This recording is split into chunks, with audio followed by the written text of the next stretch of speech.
That was a happy song. I like it a lot. Felt like spring, which it does, in fact, smell like outside, despite the grayness. And so, think that was wonderful hearing from Jennifer Klonsky. I'm so excited that we're going to have kids rocking up here on this stage again next week.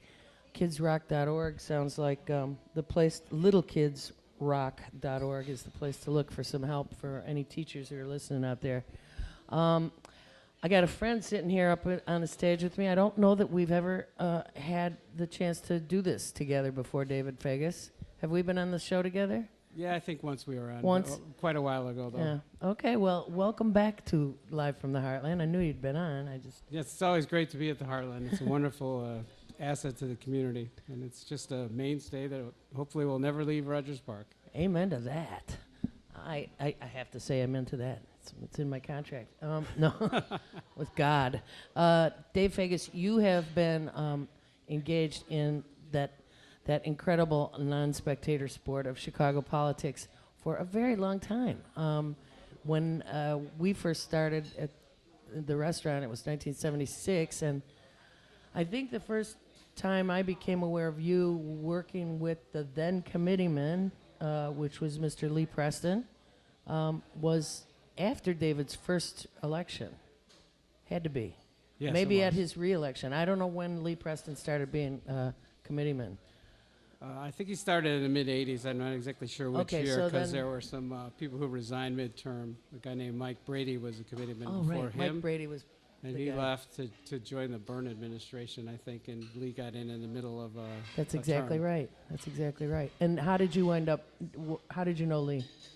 Well, I was a student at the university, what is now called the University of Illinois in Springfield, and I was actually looking for tickets for the debate between... was it Sangamon State when you were there? Yes, it was Sangamon State when I was there. Great. All and right. it was a debate between Adlai Stevenson and Governor Thompson, Jim Thompson. Wow. And I met him there, and from there, a bill was introduced to allow the state reps. At that point, they didn't even have staff. They had to pay for it themselves. And he and I talked some, and we talked some more. Over time, by the end of the summer, he offered me a job working for him as his legislative aide, and then it passed both houses, and the governor vetoed the bill. So, which, the bill for the... for the state reps and the state senators to have some kind of legislative assistant in their office. Oh, wow. And so once he vetoed it, the bill, Lee already needed you. Yes, but in a different role. Yeah, so then it moved to the political, away from the legislative. Right. So at that time, that was when committeemen, had a lot of power.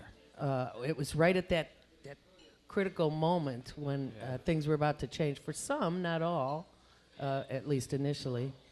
That was clearly the beginning of the downward slide for the clout and the patronage and the things that, frankly, we've fought for 20 years to get rid of. Right. So, the folks who had the real power, and still to some extent probably are able to do less of what they used to do in terms of jobs, but they're still exempt jobs, and they certainly make their recommendations known to people who have them. Right, right. Well, I mean, isn't it true everywhere that getting a job is a lot of knowing the right people or being in the right place at the right time with those right people? It is. But exempt jobs tend to be jobs that you really have to know what you're doing to perform the job well. And as the budgets have gotten leaner and leaner, it's much harder to hide people that they used to be able to just put on the payroll and somebody else would do the work. Right.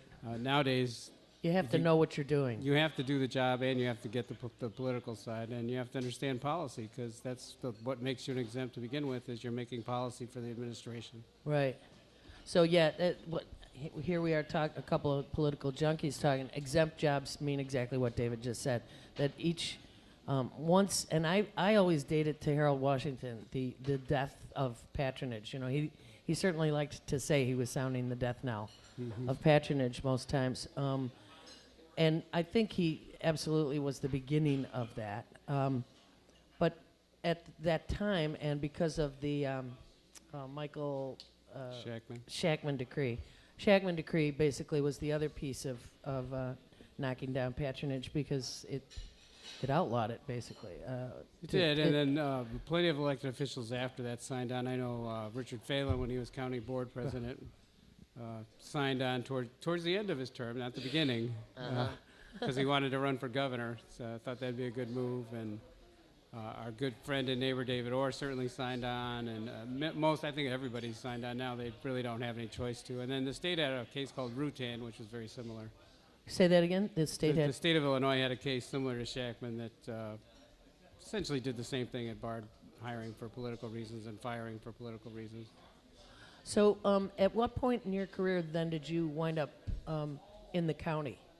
And how did that happen? Because we're going to get to healthcare, folks, but Yes. I want to get this guy's history. I started out right after I got out of college. I was able to get a job working as an administrative assistant, which was kind of a college-level entry job into the system. And remember college entry-level jobs. Yes. What a nice concept. It was College students don't at have Cook that County anymore. Hospital, and Yeah. I was there in the nursing department, and I was there for about 10 years in nursing, and for another 5 years in the general medicine department.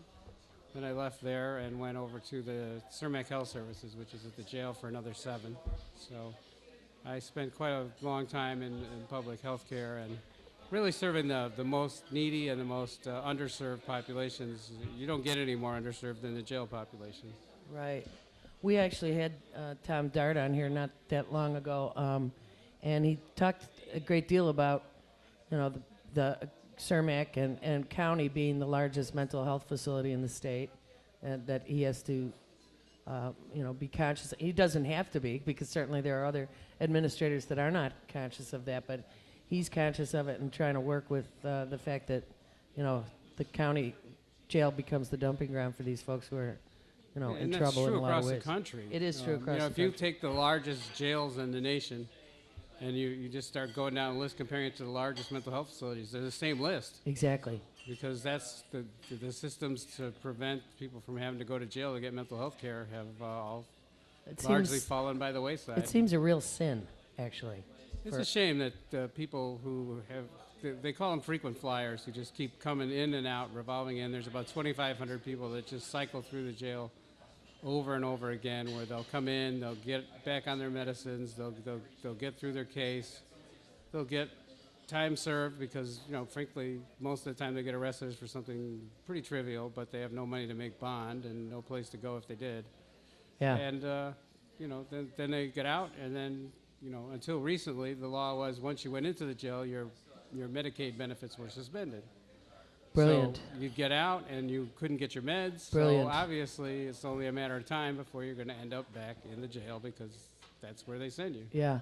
The police they can take you to the emergency room if you have something wrong with you, but they can't take you for just mental health reasons. Now, between politics and healthcare, your career has really spanned a pretty significant juncture of public life that affects the largest number of people. What have you been doing there? Well, certainly the most monumental change is the Obamacare, the Affordable Care Act, which has dramatically changed the face of healthcare in this country, and will hopefully never go back to the way it was. Yeah. And it's something that, the county was there as a safety net, but it really was an overwhelmed system that really was not convenient. People from Indiana would come to the county hospital because they couldn't get care in their own backyard. Yeah. And it was a shame to see so many people who were Anyone in desperate destitute would be coming there.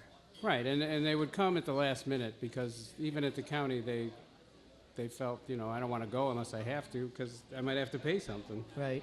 And it just didn't work out very well for a lot of folks, because they would be there in the emergency room at the severe, at a severe point in an illness, and they would have to really, instead of being treated preventively, they were treated after the fact, and Right. they were suffering greatly because of it. The quality of life was terrible for a lot of those folks, Yeah. and the number of people you would see rolling around the hospital in wheelchairs because of the loss of limbs from diabetes is just unbelievable and shameful. Right.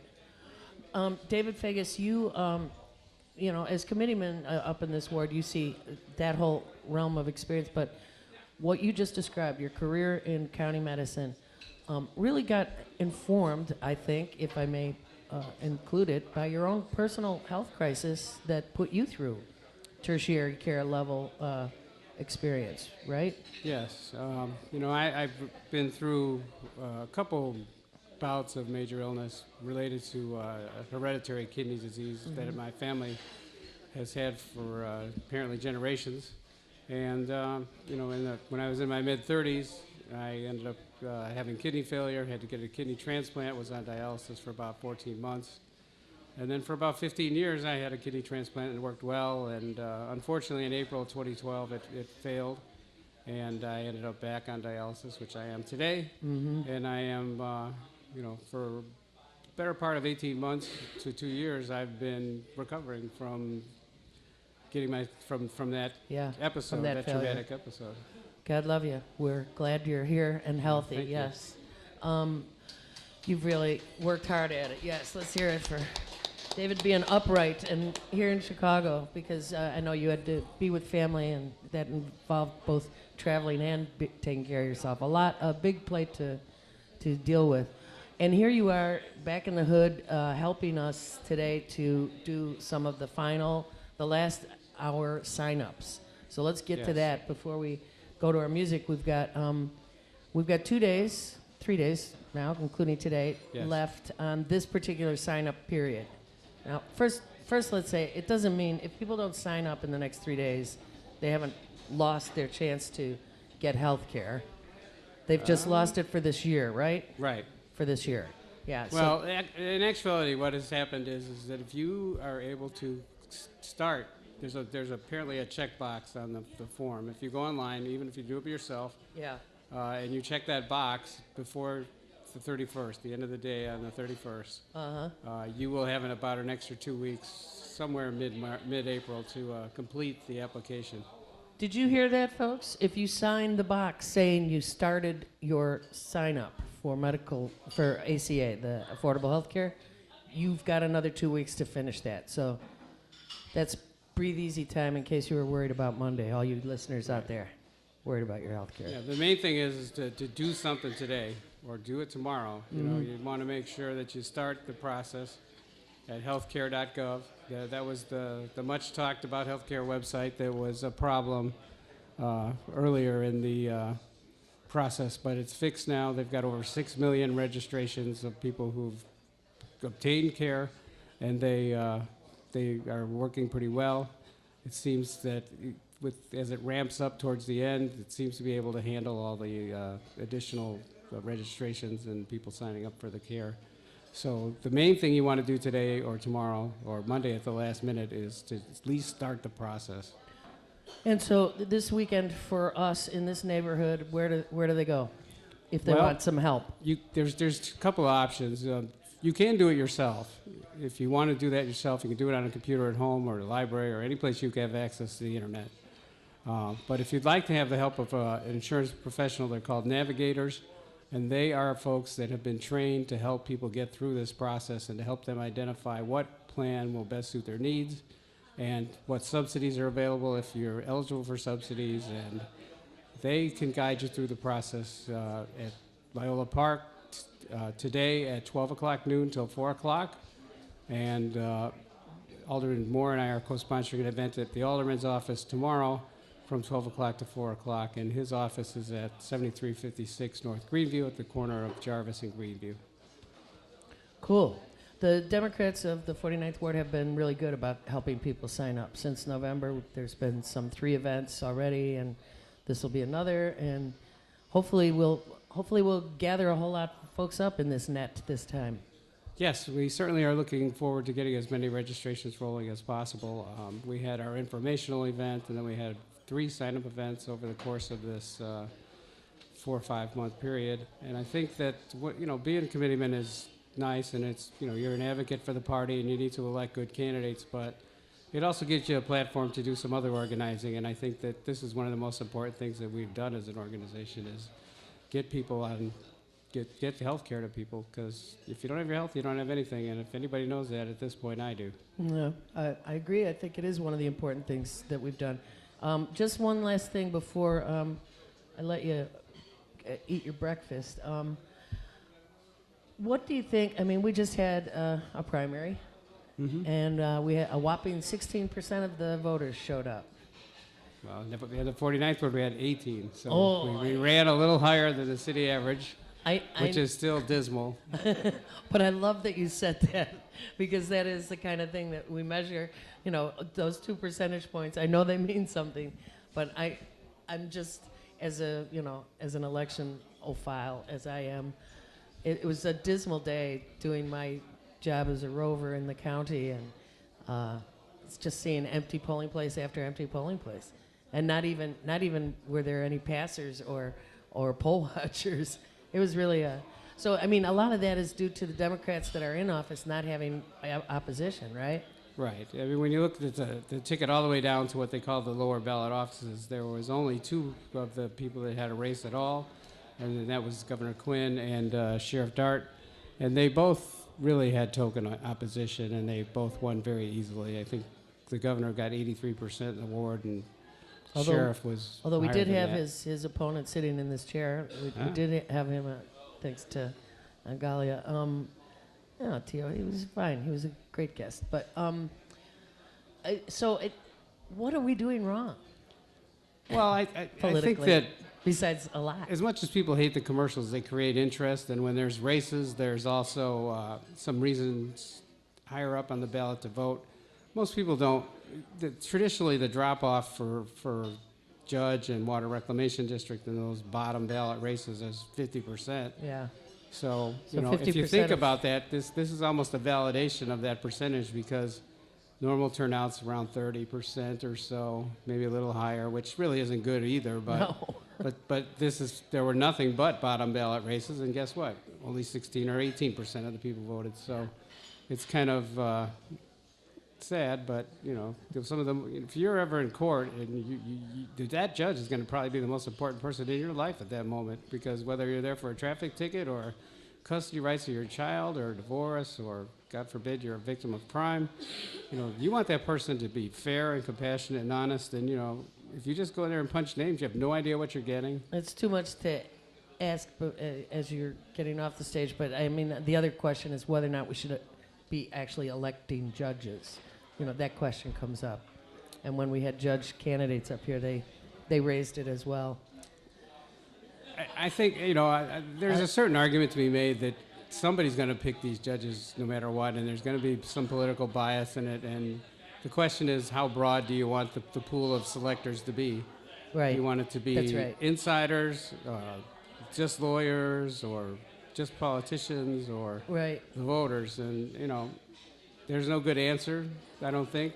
I haven't heard one that I really jump up and say, yeah, that's perfect. But if you're going to side with the least of the evils, I think that the voters at least have the opportunity to have their say that when they are voting themselves. That's hard to argue, given the other stuff. David Fagus, we could go on. We haven't even really, we've just skimmed the surface on the politics, but the healthcare reform, which I agree with you is one of the more significant things we've seen come down the pike. Would that it had gone further, of course, but it's a start. It is. And badly needed in this greatest nation on earth with terrible healthcare. So I'm really glad that you're helping make it happen locally and beyond. And thanks for all your work for the people for decades. Well, thank you very much, Katie. And I'd just like to say one more time, for those of you who might have missed it the first time, we're going to be at Loyola Park today, which is at Greenleaf and Sheridan Road, from 12 o'clock till 4, a little after 4. If you're there, you'll get taken care There's of. plenty of parking. And we'll be at the Alderman's office, 7356 North Greenview, tomorrow from 12 to 4. And you can also go to Heartland Alliance. They're going to be there till 11 o'clock on Monday night, which is, I think, on the 4400 block of North Ravenswood, Right. where you'll be able to sign up all the way up till almost Midnight. God, So, they're cutting it close. Yeah, you're really cutting it close if you wait till then, but if you get in, you're in. So just, if nothing else, go online today and check that box and start your application so that you have a little more time to get to it. And you might find that the navigator is necessary for you. Right. So if you check that box and get going, Get it started. you can find a navigator at a whole host of places that will help you That's right. finish the process. Howard Area Community Center, Heartland Alliance, lots of places Yeah. offer help on that. Again, thank you so much, You're David welcome, Katy. Fagus. Thanks I'm for gonna having me. It's always a give pleasure. you a hand coming down. You're listening to Live from the Heartland. And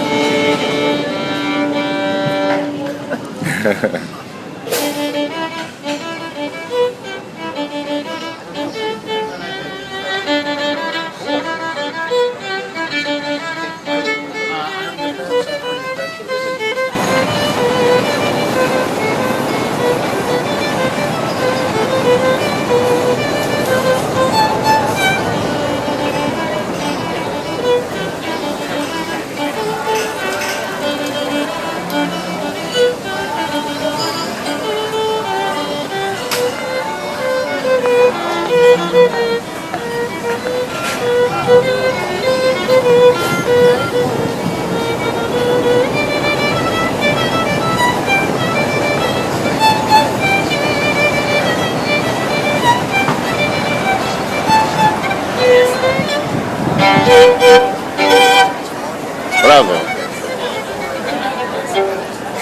Bravo, bravo.